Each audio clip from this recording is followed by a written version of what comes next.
Ryan Curtis, thank you so much for joining me on the Modern Warrior podcast today. And what a fucking warrior you are, my man. And Pleasure, brother.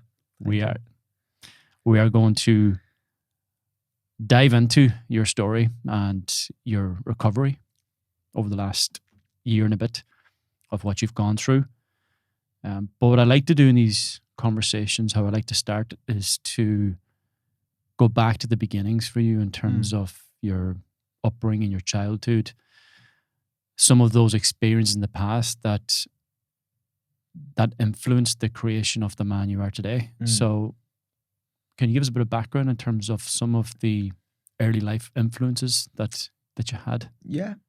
So I'm from Dublin 1. It's basically city centre, and it doesn't always have the best reputation, I would say. The best, maybe from the outside, people looking in, but when you know what it's like to be from there and to grow up there, and just the amount of support and love that I've got from the people from my area, with like getting behind me with fights and just me as a person, it's such an incredible area, and it has all the positives in the world. Some some negative things about it, much like everywhere, but I think it gets a bad rap from the outside for people who is not from there or hasn't been around the people. Sometimes it's easy to look from the outside in and go, oh, it's not a good place to be or whatever. But, from me growing up there, it's taught me so much, so many great life lessons, and it's just molded me into the man and the person I am today, It's what are some of those early life experiences that you would recall now that you believe had incredible influence on your creation? Just kind of the resilience and stuff, because like I do always say, I wouldn't be where I am today post accident if I didn't have that resilience built into me from the get-go, from growing up there, because sometimes when you grow up in what would say like a more poverty stricken area, it is sometimes like, where you get into a lot of confrontation with people and stuff like that, but like that, it was growing up there was just great growing up there, because, I had the best friends, and, we would be always out playing on the street, obviously before social media came around, so I had like a really good childhood, a lot of mischief as well, I suppose. But yeah, sure, that was the good stuff, wasn't it? Yeah, that was the best stuff, That's it. I do say, like, I was always smaller than everybody else and had big teeth and stuff like that. Still have big teeth, but my head's a bit bigger now, so it doesn't look as bad. But back then, I had a little peanut. So I was kind of, to everybody else, it was like, I was kind of an easy target almost. So, it just came to a point like where I would always just fight, if there was like kind of some confrontation, I just accepted that I would just have to fight, and then when I started the fight, because it wasn't like I wanted to fight or I started out to fight, I just knew that sometimes you just have to fight, and that's just the reality of it, you know what I mean? It's like the cliche thing when someone gets sent to prison and it's like you just have to stab somebody on the first day to get people to leave you alone. That's obviously just a cliche thing, but sometimes it's the reality of life. You're as well. making a statement. Yeah. For survival. Exactly. So like I do say, it's everybody wants it till they get it. So there would people be like, kind of say mean things or nasty things, and then I'd say, okay, well then we'll just fight about it. Because I just had the thing that I didn't really care whether I won or lost. I probably lost more than I won, to be honest, because I was a lot smaller. But when people see that you're willing to fight, then they were less willing to fight. If they, be like, I would just say, well then come on, we go out on the road and we'll fight. And then they'd be like, oh no, I was only joking. But they weren't really. They just, now that I'm confronting them about it, so your confidence almost provokes their insecurity. Yes. Yeah. So yeah, that's it. So I was never really, I'm not the kind of person who seeks out confrontation by no means. If I'm kind of like somebody who will kind of let a lot of things slide because I'm so easy going. But I'm definitely not afraid of confrontation, and not just in the physical sense, but also in, I'm not afraid to have hard conversations with people. I think too many people shy away from the hard conversations that they know that they need to have, but it's awkward. No one likes confrontation, and but I feel like that's only good for the short term, because the longer it goes on, and we all know them conversations that we should be having with people that we don't necessarily want. And it's not like I want to confront people about certain issues in my life, but when I know that it's what I need to do, then I've no problem doing it. Mm-hmm. What was the first fight that you remember, and how did that occur? It was like in a playground. Yeah, that far back? Yeah, that far back. 2 years old? Yeah. It's in a playground. I must have been about like 4 or 5, and it was in an area about a couple of my family is from the area. It's called Sheriff Street.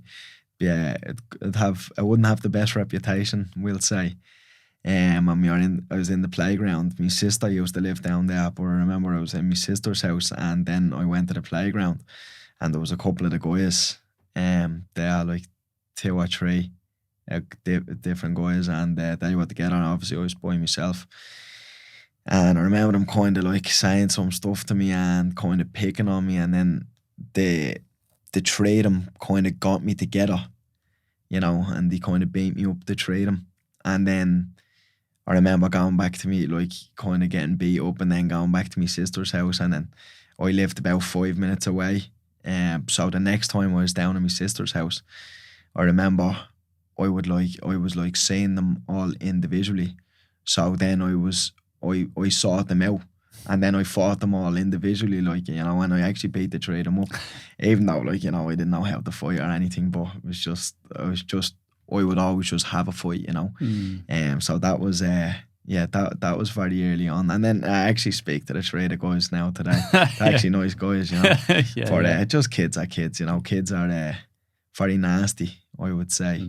They are, like, but just because I feel like when kids and stuff like that, they don't really think of the consequences or the impact that it has, like, if saying stuff like, like I do say, even the stuff that I've said to my friends as a kid, I like having a joke and a slag, but I'm never malicious. It's always only a joke, or I'd never bully anybody or anything like that. But some of the stuff that I would say as a kid, ruthless, and likewise some of the stuff that has been said to me, but you just don't, I suppose, when you're that young, you don't take feelings into account. It's just because your brain is not even switched on to that. It's only as you mature, you're like, oh shit, like, that's not a nice thing to say, or somebody has said something mean to you, and you recall how you felt when someone said that. So then, I would never make anybody feel bad or anything like that. I don't like that. I don't like anybody ever belittling anybody or anything like that. It's not nice. Yeah,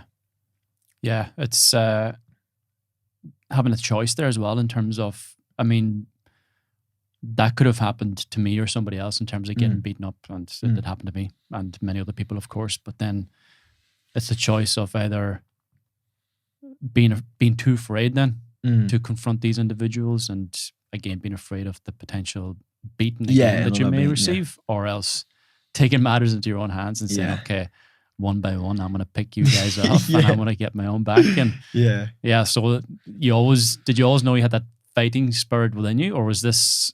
Yeah. Did that realization come with more conflict or confrontations? Or I just knew, that I always knew that it was going to be the harder thing at the time, but the easier thing in the long run. And that's not that I ever thought of it at that time, but it's just like a thing of life, isn't it? Too many people don't want to do what's hard in the moment, but, I always say, if you do the hard things in life, you'll have an easy life. And if you do the easy things in life, you'll have a hard life. But obviously I wasn't conscious of that at the time. I just remember just thinking, I'm going to fight now so they don't think I'm an easy target for later on, you know. So Did you have a role model or role models there just that sort of inspired you to fight or to no, take action? no, Or no, not necessarily. My father, he died of a drug overdose when I was like 2 months old. So I never had a father. I never really had anybody uh, to look up to in that sense nearly until I was like almost a man, when I didn't need people to look up to by then. You know, um, I could have done a good male role model in my life a lot sooner than I had found them, you know, because I started to find good male role models through MMA and stuff like that when I was, but like that, like, you know, it was a lot later than when I needed them. you probably needed to become the man in the Yeah, absence of your father, yeah, because who else was going to protect you against these yeah, well, kids in the street? yeah. You had to do it for yourself, which I again, just knew I just had to, you just step up, you know, and that's it. Like that, I didn't enjoy fighting. I just knew that it was something that you just need to do sometimes. You know, the world, like, even from that age, you know, even from that age, I guess I realised, which is a nice lesson to learn at that age. But I mean, sometimes shouldn't have to learn at that age. But you know, it was a nice lesson to learn, like, that the world is a nasty place. You know, and sometimes you just have to do what you do to you do what you need to do to get by, and that's the reality. You know. your world was a nasty place as a child. Would you say, in terms of like every? I know you have fond memories, and of course, on the inside, you had a lot of support, a lot of friendships, family. But did every day seem like a fucking battle? Like when you go on the No, street? no, not necessarily. To be honest, no. Because it wasn't like, you know, it wasn't like people made me life a misery every single day I left my house. You know, it wasn't quite to that extent. There'd be just, on occasions, people would think that they're gonna have the way with you, and then you would just have to show them, no, that's not the way. You know, but I guess if I didn't step up to the plate at that stage and be the man that I needed to be, even though I was only a boy, then it could have very well developed into Mm, me life being hell or a misery yeah. every Again, day. easier choices, more difficult consequences. Yeah, and Exactly. you made the Yeah. opposite. You took the harder decision, which Yeah. led to a more peaceful Yeah. existence. Yeah, You know, yeah, it's like the old saying, isn't it? You'd rather be a warrior in a garden than a gardener in a war. yeah, yeah. You know, yeah. that is the truth for it, because even though I suppose at that stage I didn't quite have the skill set to fight, but I had probably arguably something that was more important, and that was the willingness to fight. You know, because you can kind of, it's like fight or flight, isn't it? You can kind of run the opposite way, or else, you know, you can just turn around and just go, okay, well, you know, I might not win, but we're Mhm. gonna have it. You know, it's like the buffalo, isn't it? Like all the other animals go away from the storm, and that's actually worst. The buffalo turns and head Yeah, towards the storm, and the because storm passes a lot quicker. because if you run from the storm's going to Exactly. continue to follow Yeah. you. Yeah, yeah, yeah. But I mean, most people see the storm and go, shit, Yeah, we get the better fuck out of bounce the here. other way. Yeah, yeah, yeah. You know, where sometimes you have to go, no, that's not yeah. what you need to do. You need to just turn around and go and confront it. Yeah. And that's a good metaphor for not even always like physical altercations, like it's just like life. Mhm. Like I said, a life is a nasty, you know, it's a beautiful thing, but there's a lot of hardships in life, Mhm. you know, and I feel like the more you just confront and do the things that you know you should be doing, as opposed to like, oh, you know, I don't really feel like doing this or whatever. We all have stuff that we want to shy away from, and that we know we should be doing, but we're not doing it. You know, but it really does just make for a harder life, in the sense that, you know, because even comfort, isn't it? Like it's comfort seems great and everything else, but it's not a good thing, really, comfort, because you don't grow when you're Of comfortable. course, stuck there. Yeah. How did you manage to find your way into the fight game then from an early age? Um, I suppose we were in school and one of the guys had been talking about the UFC and I never heard about it before. I would have a big boxing family. I never really got into boxing for whatever reason. I just at that time it's funny now. Like I'm a boxing fanatic because of combat now, but then I just didn't really like it. I don't know why. It was just not my thing. And then when I seen UFC, obviously the sport is MMA, but I remember seeing the UFC at that time and thinking like this is crazy, and there was something that drew me to that as opposed to boxing, and yeah, speaking to one of the guys in school and he was like, I think I know a guy who does it, so I asked him for some information and he was like, okay, well then the two of us will head down.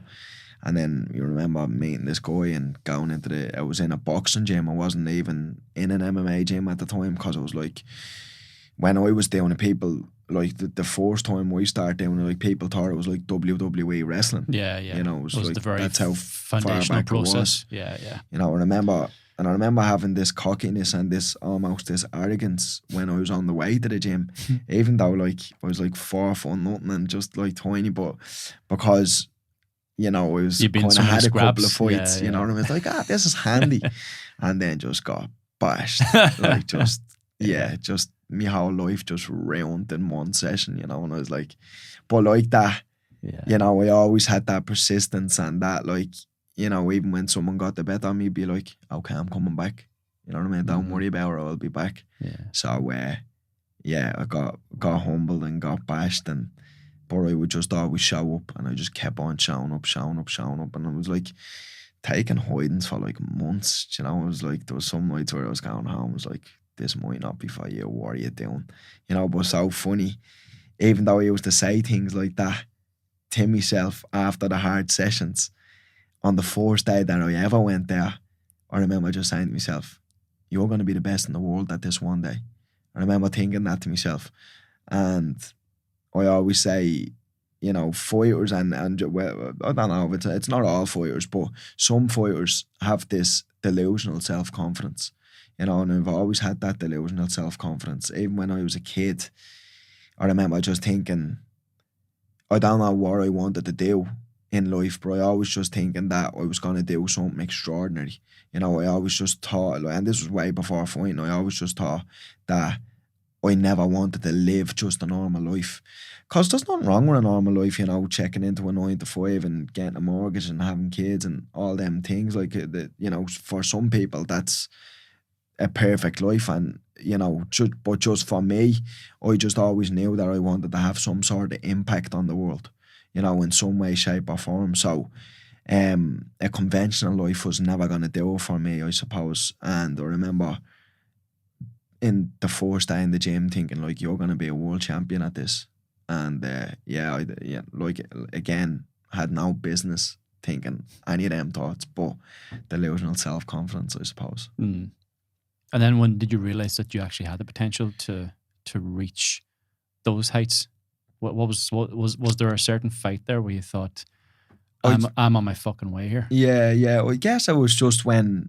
So it was like when when that day, the first day in the gym that I was telling you that I kind of got handled a little bit as time was going on, and then everybody who handled me with ease in that session, then I was just handling them with ease as time was going on, because what was happening was they would eventually drift off or leave for a little bit, and then they would come back to the gym thinking like, oh sure, you used to bat around the last time, and then they would quickly realise that like my technique had got way better, my time and my distance, everything had got way better, and it's like, oh shit, he's a different animal now than the last time, So, well, I suppose as I was having more success, that's when I was like, oh, you can really do this, because I wasn't just having success against people who were there, but like against people who was like way like 4 times me weight, and I was like, oh, that was when I was kind of looking going like, oh, like you can actually really do this, because they, even though they are 3-4 times my weight, they were still really good too. So the fact that like I was able to beat them and they were really good, then I was like, oh, Yeah. You know, because I was obsessed by it. You know, it wasn't just, it became my whole life at that point. You know, when I wasn't in the gym, I used to be thinking about being in the gym. I used to be watching videos, just so much, you know. I never fought for the fame or the money or anything. I don't know, I just loved it so much. It was just, it's funny with fighting. I say to people, it's such a miserable life in a sense, you know, because you miss out on so much, like, you know, different occasions, and you can't go here, you can't go there because I used to train 3 times a day for 2 hours and just take up so much of your life.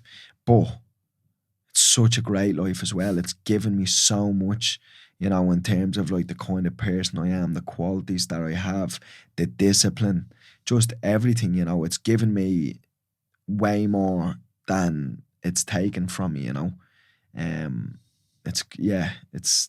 really do encourage every mother and father to kind of put their children into some form of combat. It doesn't have to be like trying to make world champions off the bat, just for them to feel and to get the discipline, you know, because it just really, the nicest and most humble people in the world are fighters, you know, the ones that I know anyway, you know, they're the ones able to inflict the most damage on people. But in fact, like that, even with myself, it was when I learned how to actually fight, I never fought. You know, that the irony, you know, and there was so many occasions and altercations that I've had on the street where people it approach me and, you know, put me in hostile situations, and it'd be probably once or twice I ever had to use it.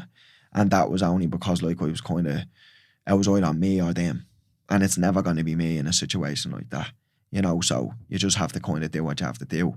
But, you know, your situational awareness becomes so, and you're just able to deal with conflict so much more when you just know how to handle situations, and because you're able to just handle people a lot more better. You know, you can just talk people off the ledge when they're kind of trying to confront you, and it's like because you don't, it's mad because you don't have an ego to a degree, because you know what you can do to this person.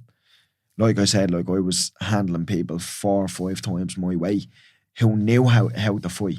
So this one guy who was like a little bit bigger than me, who had no idea how to fight, what was he ever going to do to me? Like nothing. And I knew that I had the ability to handle him in like 10 seconds. But, you know, I wasn't going to do that because I knew I had the confidence that I knew what I could do to that person. So, I mean, I'm not gaining anything from it. Yeah. It's like you're trying to save them, not saving yourself. Yeah, because I know what I can do. He just doesn't know what he can do. Yeah. You know? Yeah. So. And how deceiving appearances can be. Oh, I mean, you know. Yeah, I'm not really much to look at, to be honest. You know what I mean? It's like in terms of fighting, it's like, yeah. Turn you inside. Yeah. It's usually the way. I know a lot of individuals like yourself who are quite small, and they would just completely destroy you. Yeah, but like one of the biggest things in fighting is, you know, just how it's funny, you know, because they always have this memes on Instagram or Facebook or wherever, and it's like the one that I do always say is like this guy Gennady Golovkin, Triple G, and it's like him in a little sweater with a little pair of pants on, and then this guy with like who's jacked, like muscles bursting out of everywhere, and it's like, what if I told you the guy on the left was actually the better fighter? You know what I mean? It's like, people just don't, you know, because it's so deceiving. Fighting is so deceiving, and looks can be so deceiving as well. You're just turning their strength against them. So which is, the strength almost becomes a disadvantage. Yeah, because they just try and muscle out of everything, and then, you know, the most and exhausted, physically imposing people who I've ever met have been like the ones that, because you know, if you understand the way the body works, it takes so much oxygen to feed all them muscles. So they're usually the ones who've like max 3 punches in them or whatever, and then it's like gassed. big red face, and yeah. Yeah. You've mentioned resilience several times here, which I believe is one of your key characteristics. And that resilience was certainly put to the test after an experience that you had in the gym one day. Can you bring us back to that day and the aftermath? It was just like a normal Thursday, like any other, to be honest. I brought my daughter to school, we always have a good time when I was bringing her to school, we always have a little sing song in the car, and he used to play some songs. I remember having a good little morning that morning, and brought her to school, and then I picked her up from school, and we had some food and stuff, and it was a lovely day. And then drove to Belfast, because I used to train in the gym up in Belfast, so I left Dublin and made my way up to Belfast and to my MMA gym, Foy Academy Ireland. And it was just like a normal session, like any other Thursday. It was about about 15 minutes before the session ended, and we had doing certain drills and whatever. And I remember that we were doing certain drills where you had to get back up to the feet and stuff like that, or else you had to get to a certain position. But I remember my arm got trapped in against my waist as I was in this position, a position that I was in millions of times before, but my arm got pinned. So as I was getting back up to my feet, it was nearly I gave the momentum for the guy to lift me, and he lifted me up. But because I was coming up, the momentum brought me up also, and he picked me up real high up in the air and then dumped me on the mat. But it was because I didn't have an arm to post out with, so I was trapped. So I took everything, and it was just I remember coming down I remember being so high up in the air and just looking down at the mat and going, this is not going to be good. I remember just thinking that. I was like, this is not good. And then I remember just hitting the mat with my neck and was just paralyzed. It wasn't like I could still wiggle stuff, but it was 10% power. There was no way that I would have been able to just grow up or do anything. It was I could move little bits, but it was 10%. And it was oh fuck. Yeah, I remember just thinking this is not good. I don't know what's at happening here, but one of the I talk about it now, and I've said it, I've told the story loads of times. I used to get quite emotional telling them, because obviously my daughter means so much. My daughter means more to me than life itself, So I remember the very first thought was, you're never going to hold Kasir again. That was the first thought that I had. I don't even know why I thought it. I remember just thinking that, and that used to be really heavy for me to tell, but I've kind of dealt with it now, over time. It's easier over time, now, but it was heavy at the time, and have them thoughts when I was lying there, because I didn't know what was at happening, but I knew that there was something seriously wrong, because... What was happening in your surroundings? Did the other fighters, the other athletes there start to panic, or did they begin to realise? They just thought that, I remember, they actually thought that I was at the dislocating my shoulder, but because I was so high up on my neck, where I had broke C4, C5 and C6. When you get that far up, I'm so fortunate to not have a machine to breathe for me, even now, because when you get that far up, it controls the diaphragm.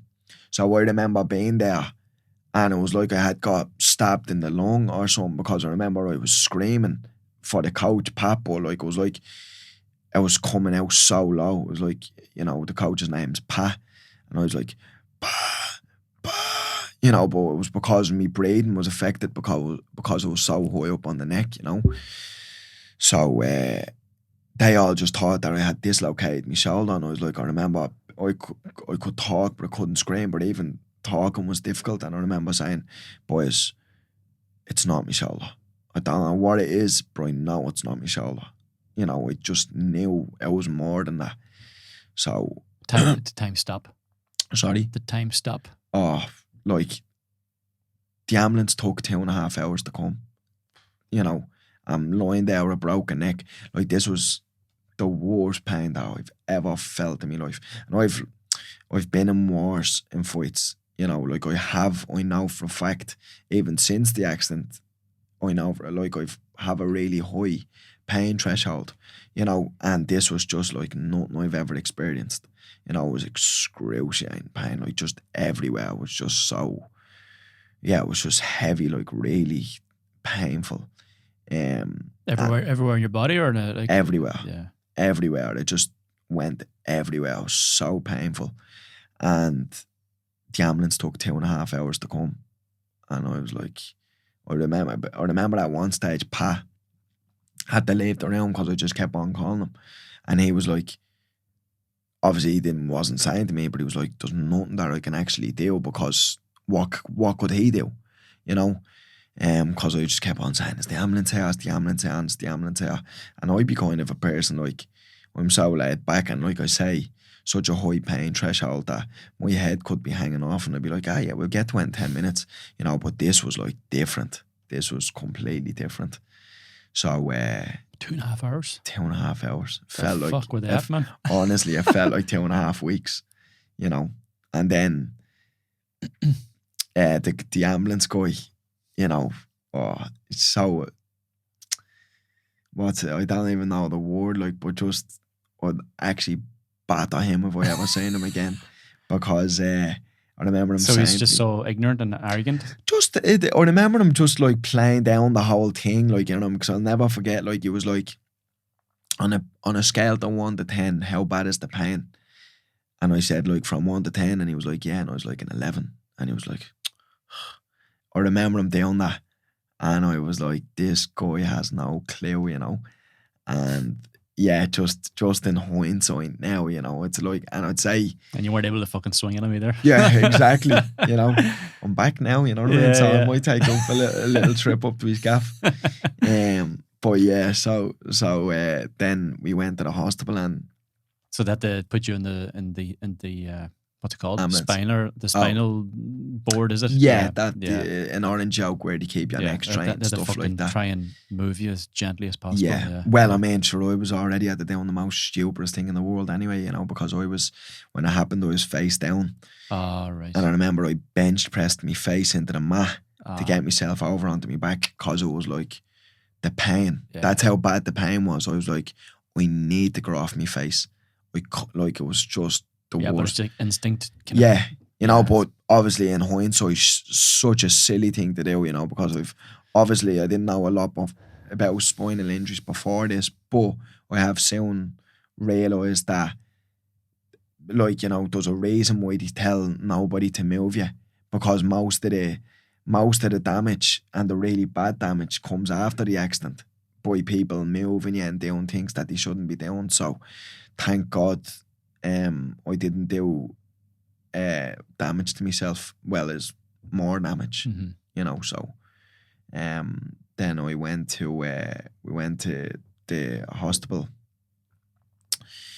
and I was with a friend out of the gym, and he kind of stayed with me overnight. I remember we were on the phone to me ex-partner at the time, and I pretended like that I was only like at the slip in a disc, because we had a young child, and I just knew that she would have came up there and then. So yeah, I didn't want that, so I had lied and just said I slipped the disc or whatever, you know. But then Were you told at this point what happened? Did you know? Yeah, okay, no, but right. I just knew You that knew it was a something. lot more Yeah. than a slipped disc. Yeah, I knew that. And then they done like an X-ray or a CT scan or whatever, I don't know which one it was.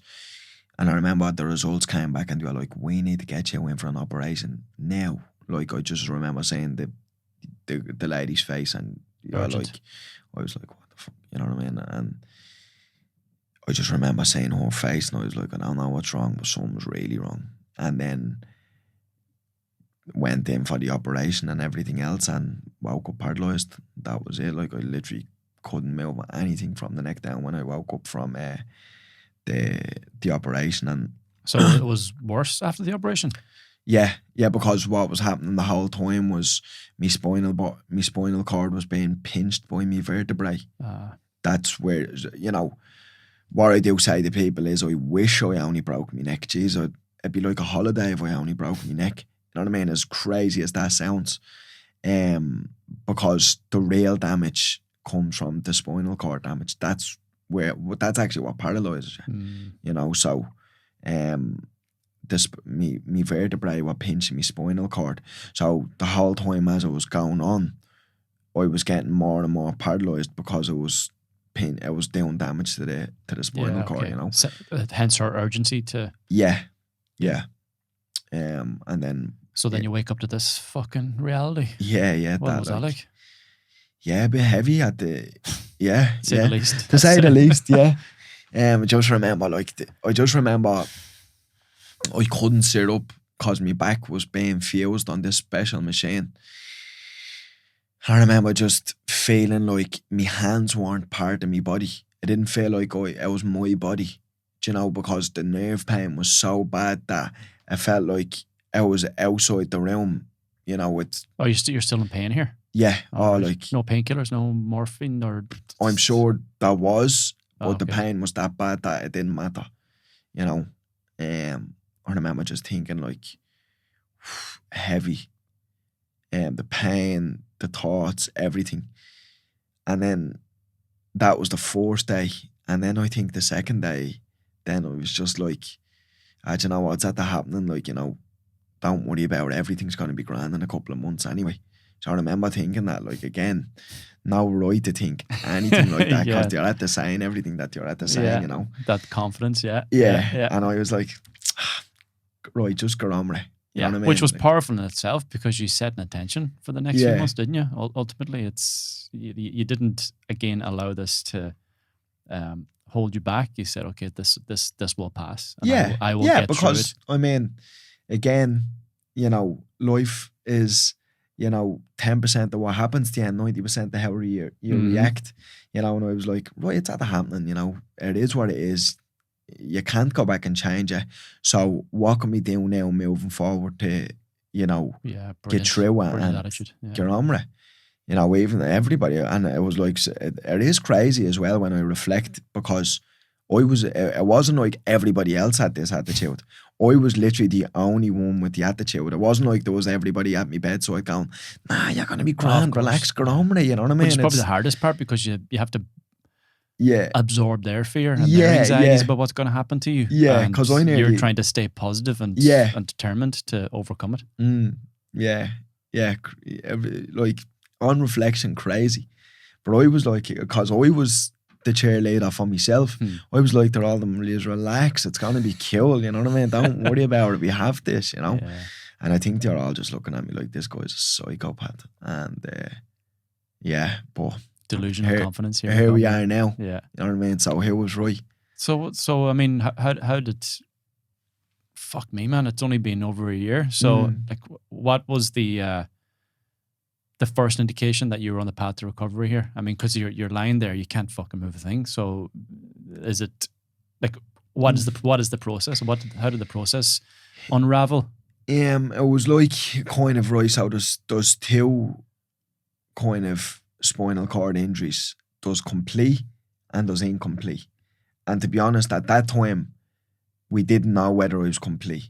Because if you're complete, you can kind of have all the mindset you want in the world, but I mean, if there's that much damage to your spinal cord or it's just straight severed, there's nothing going from your brain to your body. So it doesn't mean anything, you know. So we actually at that point didn't know whether it was complete or incomplete. And then it was like 2 weeks or so when I started moving my toes. It was in around just over a week or touching 2 weeks, and I was able to kind of flick on my toes. Through your own determination, or just you wake up one day and you can wiggle your toes? No. It was like, did you ever see Kill Bill? Yeah. Did you ever see the bit where she's lying in the back of the truck and she's like, wiggle your big toe? That was me from the second day of the accident. Yeah, I remember just looking at it and then I would close my eyes and visualise me wiggling my toe and then go back looking at it, and I was doing it for hours and I was doing it for days. And then I would just keep on visualising me wiggling my toe, but also just me walking and me just playing with my daughter again and out walking my dog and just normal day-to-day things. I would visualise a lot. And then obviously there was nothing happening, which is a crazy, undescribable, I can't even tell you how crazy it is to be lying in a bed looking at your body and, you know, telling your legs to move or telling everything to move, and there's just nothing happening. It's bizarre. Even now after being through it, because I'm back moving a good bit now, it's bizarre like that. It's like that was, I couldn't do it at one stage, you know, so it was visualising. And then I remember after about 2 weeks then I was able to flick on my toe. And I remember just thinking like after that was like, I remember shrugging my shoulders to myself. I don't even know who was there at the time. I can't remember, but I remember just seeing me toe flick on. I remember just shrugging my shoulders and going, that's me. I'm back. You know what I mean? I'm back doing whatever I want. I remember thinking that at that point, like, you know what I mean? And, you're able to shrug your shoulder as well? Yeah, just at that. I kind of could always like a little bit, you know what I mean? Just shrug them, but a tiny head, bit. Shoulders, knees and toes. Yeah. But I remember just wiggling my toe and just going, yeah, we're back here. Class. You know what I mean? And that was just a little victory that you needed to inspire you to keep moving forward. Yeah. Isn't it? Again, which is such a metaphor for life too, isn't it? Like taking the small wins and just to the achieve small the great wins. victory. Yeah. Because I always say, you win all the little battles to win the war. Yeah. You know, and at that point, these were all the little mini battles that I was winning. You know, and it was saying, when I was able to move my big toe, for me, that was the war already won. Because I knew once that once I could, there was a signal actually going from my brain down to it, then that was it. You know what I mean? It didn't matter anything else after that. I knew that I was going to be back walking, you know, or but like, you know, like I was saying, it wasn't even like, it was like a thing when they were telling me about walking, and I was like, you're talking to me about walking, I'm going to be back running. You know what I mean? I don't even care what you're talking about, but that's already done. That's handy. You know, I'm going to be back down running, lifting weights, all them sorts of things. I remember thinking that at the point, and like, just thinking like, you have no idea, you know, because sometimes when people hear me talk like that and whatever, it's like, they nearly think like that I'm arrogant or I'm cocky, and it's nothing like that at all. I've just such belief in myself, because I never let myself down. You know, if like I'm sitting here now, if I tell myself now sitting here that I'm getting up at 4 o'clock in the morning to go on a walk or a run or whatever, I'll do it because I'm at the telling myself that I'm at the doing it. Do you know what I'm saying? And I never let myself down, because I never feel like I want to disrespect myself by not following through on what I'm at the saying. Yeah, so that's massive. You know, trusting yourself to follow through. Yeah. You know, which is because a huge fucking self-esteem builder for 100%. Self-respect, self-esteem, self-confidence.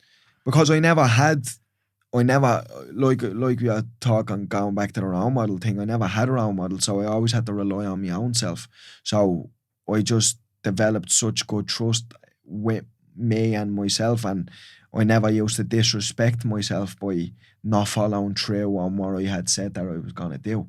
So that's where I got the confidence to say that when I said that I was going to be back doing all these things, that I really meant it, because I knew what I was capable of. Do you know what I'm saying? Yeah, I know. Yeah. So, I remember them just looking at me like I was an idiot when I was saying all these things. And to a degree, statistically, they were correct. You know, I had no business saying anything what I was saying then. What are the statistics when it comes to an injury like this? I don't know the exact statistics, but I'll tell you, I was in a gym in America with like the guts of 35 to 40 people, and I was the only one to be able to do what I was doing. Yeah, the guy said to me, I remember getting like dry needling on a certain part of my body at one stage, and he was like, do you know, I've been here so long, we've never seen somebody be able to deadlift. Never. It's not even a thing. You know, and I was like, really? And he was like, yeah. He was like, do you not realise how crazy it is what you're doing? And I was like, not really. This is a gym especially for people coming back from this type of injury. Spinal cord injuries and like TBIs and stuff. Yeah, okay. Traumatic brain injuries. And the guy was just like, yeah, crazy. Like, you just remember him just looking at me going like, you're out there deadlifting. And I'm like, it's only like, you know what I mean? It's not like I'm breaking any world records or deadlift. And he was like, yeah, deadlifting. And I was like, yeah, okay. But to me, it was not a big deal because it was what I said I was going to do. And that's how much I really believed it. Because when I was doing all these things, it's like, it was no surprise to me. Yeah, you're already there nearly. Yeah. You know, because I was already at the visualising that I was at the doing all these things.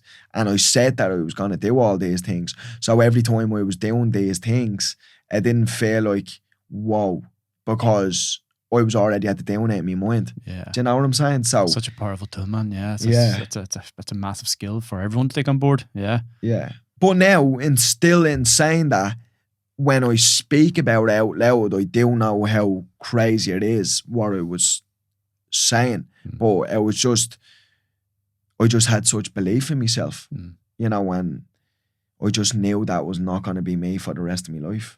You know, that it was just never going to be like that with me.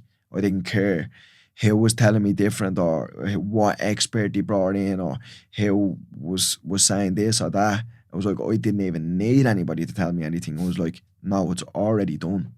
But Ryan, you can't even move. I know, but it's already done. Don't worry. I remember them giving me all the bad news and I remember going like, you know what? I wouldn't even be here for the surgeons. They're at the saving my life. You know, there's unquestionably what they're at the doing for me is at the saving my life, like no doubt. But now I'm in the driver's seat and now I'm going to take over and now you're going to see what I can do. And they were like, oh, okay. And I was like, yeah. And, you know. Because what was the bad news that they were delivering to you? Just like that. I was going to be like that for the rest of my life. As in, like just in a wheelchair? Or like, you know, the wheelchair would have been, you know, for somebody who this injury happens to, a wheelchair is a luxury, you know, which is a crazy thing to say because obviously it's like it affects your arms. Like I know people who when this happens they can't do anything with the hands. The hands are just little claws. Like they wouldn't be able to like they don't have like individual movements in the hand. You know, they couldn't just pick up a pair of things like that. So you know, and then because of that, then the diaphragm you don't have any core strength, so you can't even be in a regular wheelchair when it gets so high because your body's just a floppy mess. So they need a special kind of wheelchair where it's not even a wheelchair, it becomes like a tank almost. It's like this big, heavy kind of, you know. To keep you upright. And yeah. So we had Jack Gavin on here a year or so ago, and he had a similar injury like yourself. He's in a wheelchair, but he's living a very independent life. Again, another huge inspiration, but what you're describing there seems like something similar that he is at the moment. Yeah. So but again, going back to your own story in terms of coming out of the hospital and then coming back to normal day life, what was the sort of transition there? How did that play out? I just left the hospital and went back to my house for one night. Was this over the period of months? It was like 6 months. I left after 6 months. I left the hospital. You were able to walk at this point, and nah, it was like shuffling. Okay. It was like I could stand up and like it was like March of the Penguins almost. Okay. If I say a penguin walking, it's like just like a little shuffle. It would honestly from that wall to that wall, which is like 2 seconds, it probably would have took me 10 minutes. Oh, really? Okay. You know, because the shuffling was like just so small from that point.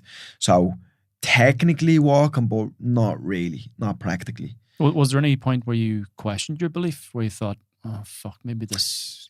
You know what, there was a couple of times, when I was like, I was kind of, after being in the hospital for a while, my ex-partner left me and stuff, and I kind of wasn't really able to see me baby and stuff like that, and it was really heavy at that point. Mentally, it was really heavy for me at that point, you know, because I was obviously dealing with that and the injury. Fucking lonely place to be, man. Yeah, like really, you know, because I guess at that point, you know, that was me person and I just wanted her to be there for me. And obviously she had left me, so I just felt like I was just literally had nobody. She left you during your recovery? Yeah. She left me during me recovery, very early on. It was like 2 months in or something like that. So it wasn't until that point that I started to question things. That's when it was like... That's a fucking heartbreak, man. Yeah. On top of a back break. Yeah. Well, that was worse, to be honest. That was actually worse because like I said, like it's like that's your person. So at that time, that was my little family. So at that point, like that's all I wanted. I remember even just thinking at that point, not at that point, but like after the accident happened, it was like, at least I still have my family. I remember thinking that. I remember thinking like it could be worse. You could like not have your family. And I remember always being really happy that I still had my family.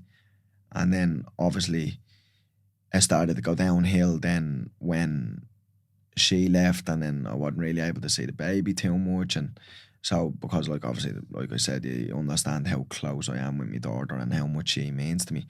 So it wasn't up until that point that I started to question. But I will say, even at that point, when I used the question, it would only be for like a half hour, 20 minutes. And then I'd be like, all right, that's enough of that. Do you know what I mean? Yeah. Get on with it now, you know what I mean? You're at having like your little cry or, your little downtime. Yeah, you've processed it. Yeah. Because it's okay to feel them feelings, and you should feel them feelings, and it's valid, but you can't dwell on them, because it's already done.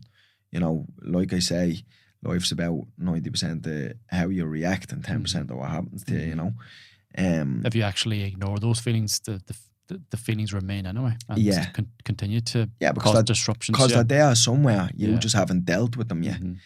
So I knew I needed to feel them feelings at that time. I knew I needed to feel them, and it was valid to feel them. But I knew that I couldn't dwell on them or get stuck in them, because it wasn't going to serve me. It's like, it's the same thing with like being a victim of life and stuff, it's nearly like people who are victims of life, it's like nearly like they have this disease and I don't want to catch it. When victims are in there, mate, I'm like, oh, stay away. It was like COVID, and it's like, I'm like, you stay over there. I just don't. That type of energy, Yeah, I don't like that. I don't like that because it just doesn't do any benefit for you. You know what I mean? It's okay to feel them feelings. Don't get me wrong. We all have bad stuff that happen in our lives, and we all deal with really heavy stuff in life. But I mean, you sitting there and being a victim and like, oh, pity me, poor me. Why is this happening to me? It's just. It's natural to feel like that because whatever is that happening to you in life, it's kind of like, it's tough, but you just have to say, okay, whatever is at the happening is at the happening. How are we going to move forward and deal with it? Because then you're just stuck in the past, and your mental health suffers. You're just powerless. Yeah. Powerless. You're a victim to your own, you're a slave to your own mind when you're a victim. Yeah, if you give them power to the past, you can't change the past, and then you're powerless. Yeah, exactly. So, again, it's okay. What's the next step forward? Literally. Yeah. So like literally. Yeah. So like that. It was only during that time where I used to question myself a little bit, but like I said, I would just let myself feel them feelings and then go, okay, but we need to do something about this, and we still have a job to do. That's it. It was like this whole thing was like the biggest fight camp of my life, and it was just a job. That's like, for me, I'm so disciplined, and I can just wake up and go, oh, I don't care that you feel like crying today, or you don't feel like getting up out of bed. We've a job to do, and you're getting up out of bed, and that's just the reality of today. You know, you can have your little cry or you can have your sad time later. For right now, we've a job to do. So I'm not a slave to my emotions. You know, I'm able to just go up, do what I need to do, go on with it, and then, like I say, I still allow myself to feel all that stuff, but I just don't let it interrupt what I know I need to do. Do you know what I'm saying? John Connors was on the podcast a while ago, and he mentioned something similar in terms of, oh, this shit's happening right, but I'm going to repress it for the moment because I've got something I need to focus on here. But I'll come back to it again. Yeah. You know, that's just something similar to what you're saying there. It's like, you know, it's there, but now it's not the time to visit it because I've got this shit to deal with. Yeah, because he's just like, I heard 50 Cent talk about, he says a little bit more harsher, I suppose, but he says depression is a luxury, you know, and that's a little bit harsh, to be fair, because depression is a real thing, but you still realise that I just realised that I just had a job to do, and that's where I used to treat it like, this is a job, I need to just go up and execute this, and then I can feel whatever way I need to feel later. You know, when the job's done, then that's time for emotions and having all them, like processing the emotions at that time. But I would only allow myself to do that once I had done the job, you know, because the way I say is, I've a certain standard that I hold myself to, you know, and I don't break that for anybody, not even for myself, to a degree. Do you know, it's like, if I say that I'm gonna do something, I'm gonna do it, and that's it. I don't care if it's the worst day in my life or the best day in my life. I go up and I do it. And then if it turns out that it is a bad day, then after the job's done, then okay. Have your downtime, or have your time where you feel sorry for yourself or whatever. You know, because like I said, it's valid to feel all them feelings. But for me, it just shouldn't get in the way of what you should be doing, you know. What is the work at the moment then, as you move forward here? Sorry? What's your work at the moment then, as you move forward here in terms of your next mission, perhaps? You're still on the path to recovery here, I understand. Yeah. And is there something more to this journey now that you're focusing on? Yeah, for like I said from the get-go, well, not from the get-go, because I was so consumed by the recovery at that time, but, you know, since, like, having really massive success in the recovery and everything else, I just feel like my mission now is just to help other people, you know. What's that look like? Just reframing people's minds and stuff like that, because you have a gift. Yeah, you know, this is not this is not a normal mentality to have. Do you know what the thing about it is, see, because I'm in my mind 24/7, I just think that everybody thinks like this. Yeah, of course. You know, it's like almost... Until you start talking to people. Yeah, and they're like, no, not necessarily. Yeah. You know, but I've built this up, you know, and that's the good thing that people need to hear. Like, I wasn't born this way. Yeah, certain kind of times in my life have swayed me and shaped me into the person I am now, definitely, you know what I mean? Like, the harder times. But, you know, I've read so many books on the mind, you know, listened to so many podcasts, still to the day. You know, it's what I like to do. I listen to them about the mind all the time because it's so intriguing to me, you know, and it's always been back then for different reasons, more for fighting and stuff like that. But now, you know, and which this is a fight anyway in itself. Yeah, so, it was the biggest fight in my life, you know, and it's like, it's just, I've always thought this way. Not always, no. Let me say that. Let me go back. I've thought this way for a very long time, and I've been saying these things for a very long time. But now people can point and go, oh, he done what he said he was going to do. Skin in the game. So it makes me more credible almost now. But it's what I'm saying now hasn't necessarily changed the whole bunch. It's just people are taking notice now because they're like, oh my God, this guy. You know what I mean? It's like constantly get called like a miracle and things like that. And it's like, I'm not. I'm actually not a miracle. If you've seen all the work that I've poured in to get to this point, nobody would call me a miracle, because like have put in obscene amounts of work to get to where I am now.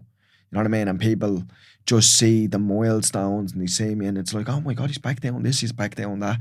And it's like a big shock for everybody. But I've put in so much work to get to all these milestones. And nobody be shocked if they see him behind the scenes.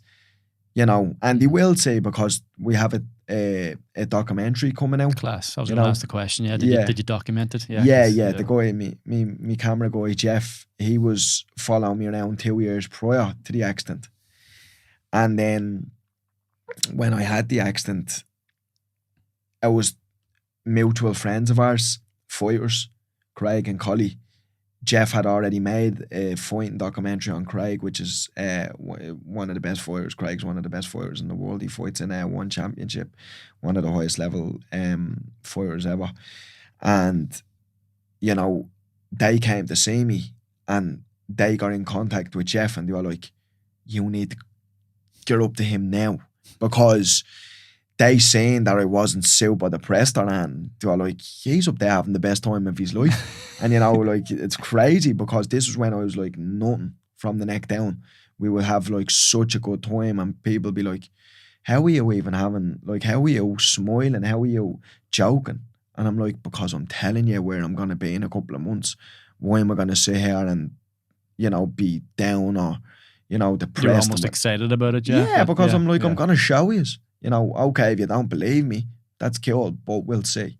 You know, I was so confident, and that's why I never, you know, like the guys used to say, we love coming up to see you, because you're always just, you know, because like the people catch me on these podcasts now and we're having like real deep, in-depth conversations on very serious topics, but like, I'm such a funny person as well, you know, like, I've seen some of that on your Instagram, yeah. You know, I'm just always there for the piss out of for a joke, all, like, you know, life's, you know, like I do say, you need that balance, man. Yeah, of course. Yeah. You know, imagine me just going around super intense all the time. Yeah. Like I always say to people, like, life's not that serious. None of us getting out of life.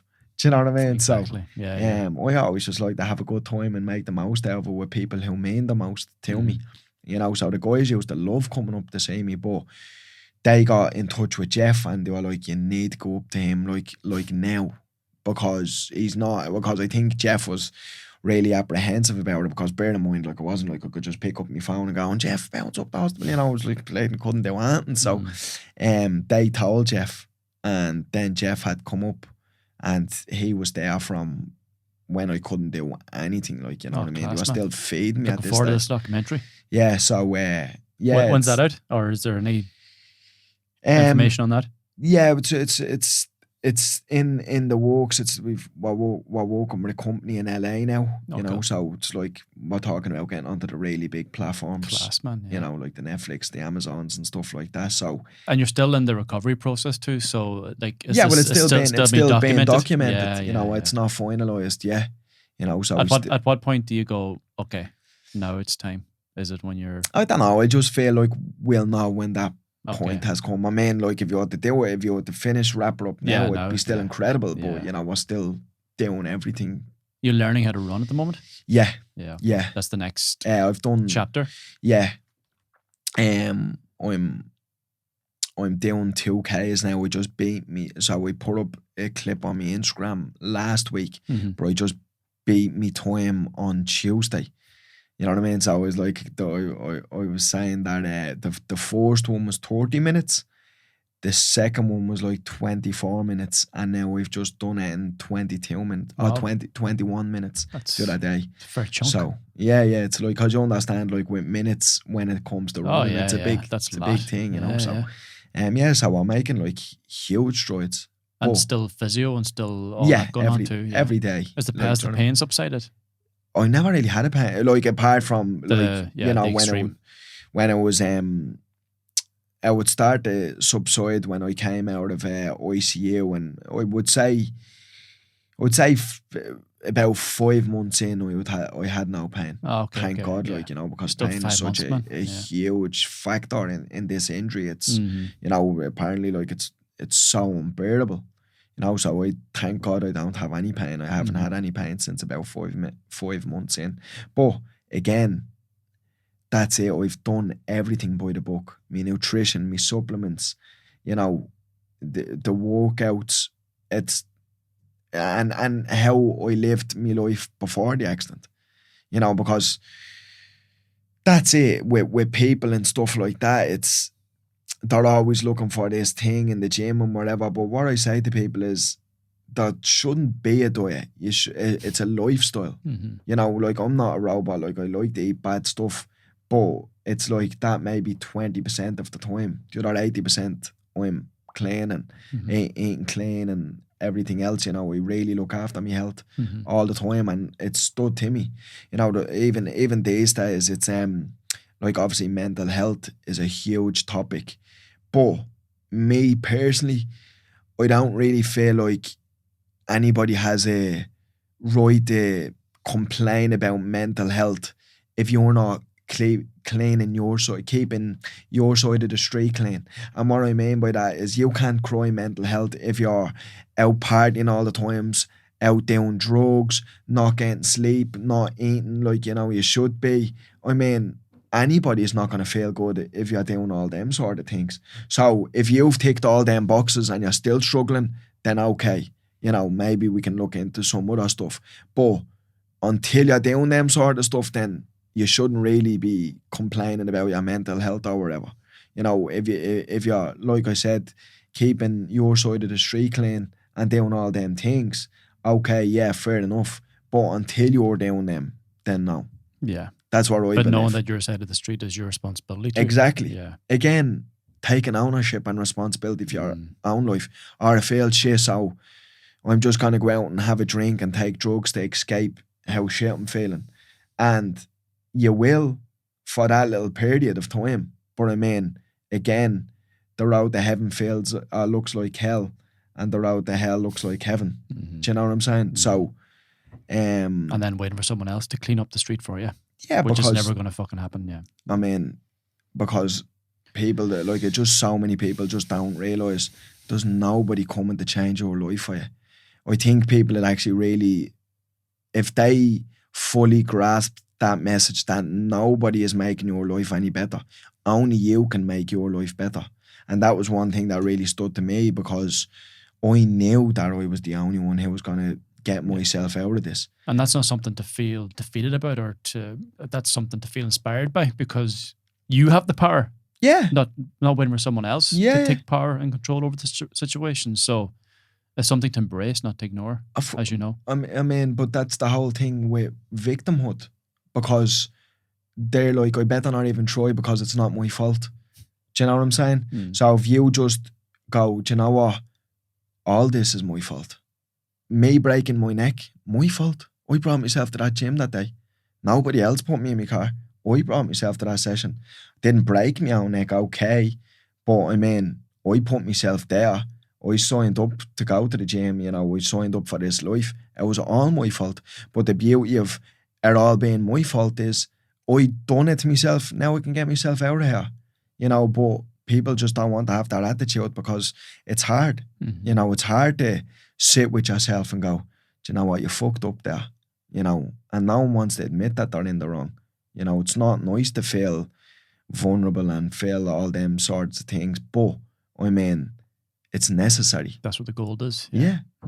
You just have to go, okay, fucked up. And that's the thing, even with losing and stuff like that. Like, if people just really thought about losing and just down, bad stuff happening to you in life, if they just thought about it a different way, and that's why I really don't believe in participation medals for kids and stuff like that. Like, I really don't believe in any of that, because what is wrong with losing? There's not, like, I mean,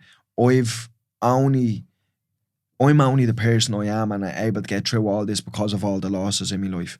Because they're like, when you lose, you learn. It's not a thing. I understand why people don't want to lose, because it's embarrassing and you feel vulnerable and you feel shit about yourself. But if you switch that mind frame to go, okay, I didn't lose, I learned.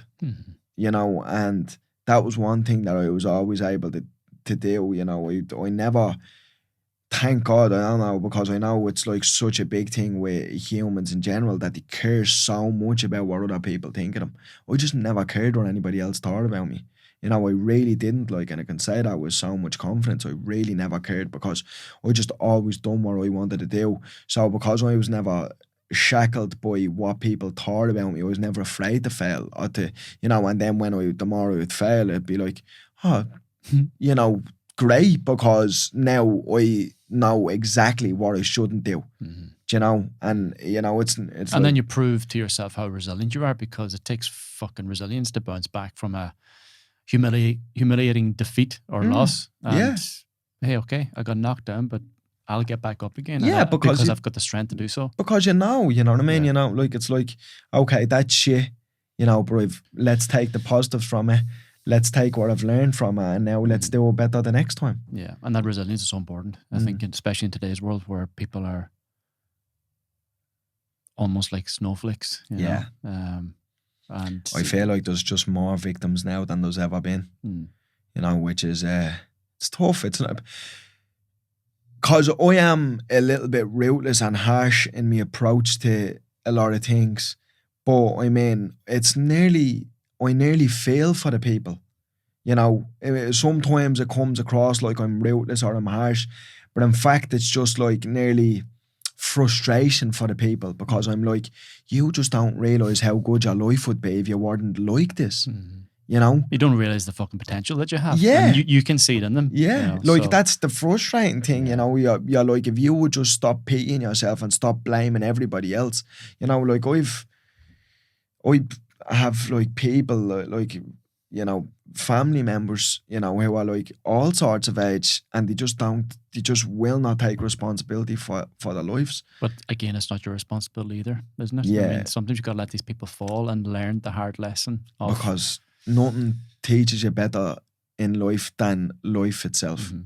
You know, there's so many times with friends, like, and other people and stuff like that. And I'm not a perfect person. I've had to learn the hard way a lot of times. You know, one thing that I was always able to kind of thankfully do when I was a little bit younger was I used to look at people who are like a little bit older than me and successful in their own right, and be like, well, they've played this game of life a little bit longer than I have, and they're telling me not to do something, so we should probably listen to what they're saying. So thankfully I was able to do that, you know. But in saying that, your elders. Yeah, you know, because they've done it. It's like, you know, they've played the game. Like, fair enough if it's somebody not living a good life, or not, I'd be like, okay, well, I'm not listening to you. But some successful people, I'm like, oh, you're actually doing really well in life, and you're telling me that, you know, you messed up and I should do it different. I'm gonna listen to you, you know. But that was because I was able to drop the ego after like me shitty teenage years, you know, when I was like past that little bit of stage and stuff, you know. And I think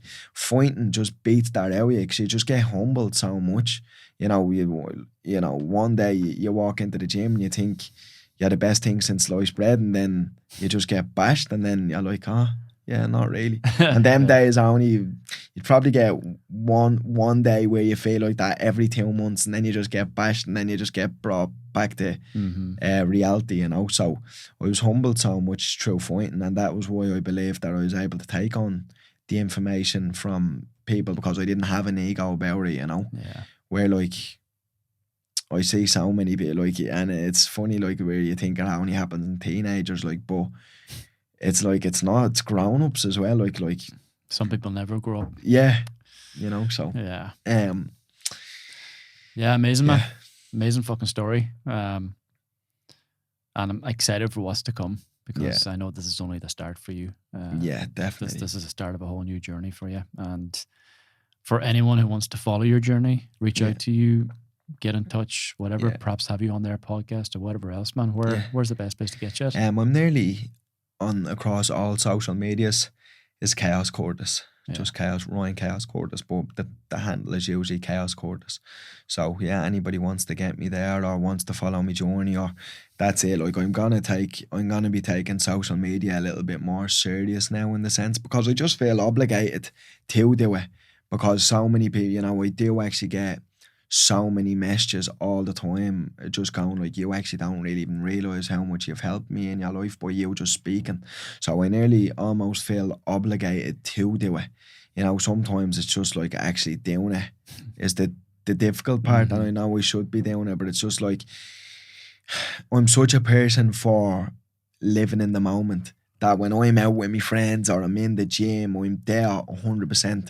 I'm not thinking about, oh, let's get this content and whatever. But I guess if it means that, you know, it's going to really help people, I should really do it, because I actually really like your videos when you're talking, and I always like your messages and stuff. You deliver it quite well, you know, and it's like stuff like that I kind of know that I should be doing more and will do more, you know, because I seem to be resonating with a lot of people, you know, and like that, I've received so much help throughout all this. So if that's my little way of giving back and helping people, think a little bit different, you know, because that's all it is. It's just a little reframe of the mind and building up little habits that's gonna make your life better. Because I just want people to have a better life. That's it.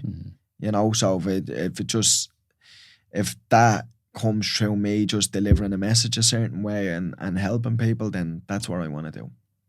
Yeah, there's a sense of responsibility when you have something. It's not for me to keep, it's for me to give it away. Yeah, definitely. I definitely feel that way, because like I say, it's an obligation at this point, because I was helped so much. You know, there's been like literally thousands of people who have helped me throughout this to get to this point. You know, it's all well and good me sitting here now, but like, you know, without the help that I've received up until this point by a lot of strangers, like mostly strangers, you know, people donating, that was able to get me to the places where I needed to be around the world and stuff like that. So because I've received so much help and kind words and, you know, support from people that really did help me get through the dark times, now I feel like, okay, I need to be that light for people who might be really feeling life a little bit, you know, because I understand that people do need a support, you know, and that might be just hearing me speak for like 30 seconds to a minute, and that could be the difference between them, you know, potentially ending their life, you know, because I've had them messages before where they're like, you know, I was seriously contemplating suicide on like seeing one of your videos, or I heard you speak, and to even receive a message like that is so crazy.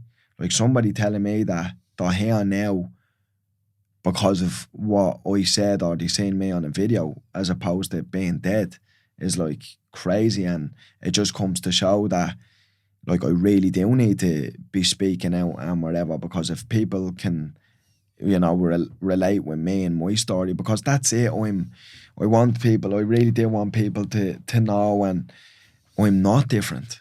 I'm not different from anybody in the world. I just think a little bit different.